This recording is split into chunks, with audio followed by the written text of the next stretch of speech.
Friends, मैं रचना Amarnath heavy literature channel में आपका स्वागत करती हूँ.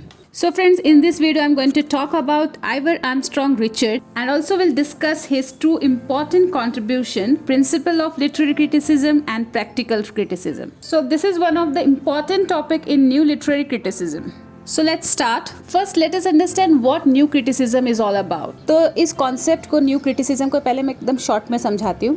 न्यू क्रिटिसिज्म एक मूवमेंट था, मतलब एक चेंज आया था लिटरेरी वर्ल्ड में. तो इस पीरियड के जो भी क्रिटिक्स थे उन्होंने क्या फोकस किया, उन्होंने क्या प्रोपोगेट किया कि एक आर्ट को आर्ट की तरह देखो.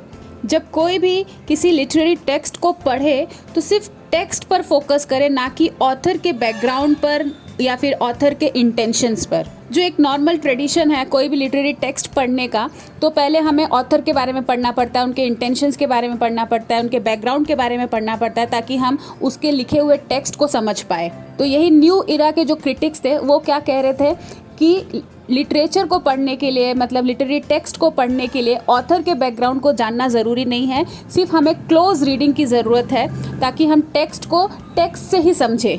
और हम अगर ऑथर के बारे में जानना चाहते हैं तो उसके लिखे हुए टेक्स्ट के थ्रू समझें. जब हम कोई लिटरेरी टेक्स्ट को पढ़े, कोई पोएम को पढ़े, तो उस पोएम को पढ़ के हम उस पोएट के इंटेंशंस को जान पाए, उस पोएट के बैकग्राउंड को समझ पाए, ना कि एक सेपरेटली उसके पहले बैकग्राउंड को पढ़ लो, उसके इंटेंशंस को पढ़ लो, तब जाके पोएम को पढ़ो. So new criticism in simple terms is a critical movement that propagates the idea of art for art sake in focusing on the text itself. तो यहाँ पे फोकस क्या है? Text, close reading.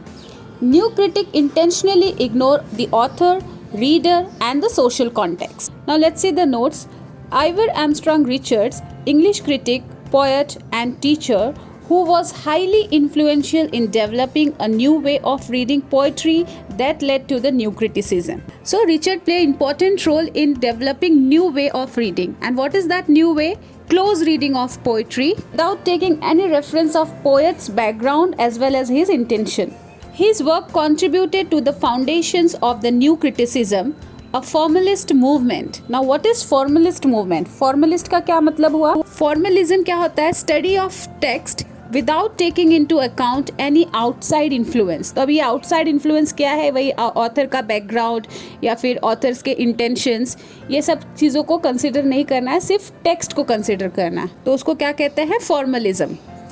So, a formalist movement in literary theory which emphasized the close reading of literary text, especially poetry, in an effort to discover how work of literature functions as a self-contained and self-referential aesthetic object. So Richard's intellectual contribution to the development of new literary criticisms were principle of literary criticisms and practical criticism. So first we will see principle of literary criticism. So the principle of literary criticism is one of the first books of literary formalism. As I have already explained you the meaning of formalism. What is formalism? A study of text without taking into account any outside influence. So this outside influence is what? Background of author or maybe the intention of author or poet. तो formalism क्या करने को कहता है कि जब कोई भी टेक्स्ट पढ़े तो वो आउटसाइड इन्फ्लुएंस को कम्प्लीटली रिजेक्ट करे. तो वो आउटसाइड इन्फ्लुएंस क्या हो सकता है? ऑथरशिप हो सकता है, कल्चर हो सकता है, सोसाइटल इन्फ्लुएंस हो सकता है, कंटेंट हो सकता है. तो इसके बदले में क्या करना है? जब हमें टेक्स्ट पढ़ना है किसी भी ऑथर का, किसी भी लिटरेरी पीस को अगर हमें पढ़ना है, तो हमें किस चीज़ पर फोकस करना चाहिए? हमें मोड्स पे फोकस करना चाहिए, जॉनरा पे फोकस करना चाहिए, डिस्कोर्स पे, फॉर्म्स पे, मोटिव्स पे, ग्रामर पे फोकस करना चाहिए, ना कि ऑथर के बैकग्राउंड पर. तो ये फॉर्मलिज्म का कॉन्सेप्ट है. तो यही सारी चीज़ें रिचर्ड्स ने प्रिंसिपल ऑफ लिटरेरी क्रिटिसिज्म में एक्सप्लेन किया है. आगे देखते हैं. A.I. Richard brought a rigorous scientific approach to build this system. Which system? What system is talking about? That to study text on the basis of genre, discourse, forms, motives, grammar rather than background of author or poet. तो इस system को buildup करने के लिए, इस system को follow करने के लिए रिचर्ड ने एक साइंटिफिक अप्रोच ढूंढा है. और वो साइंटिफिक अप्रोच क्या है?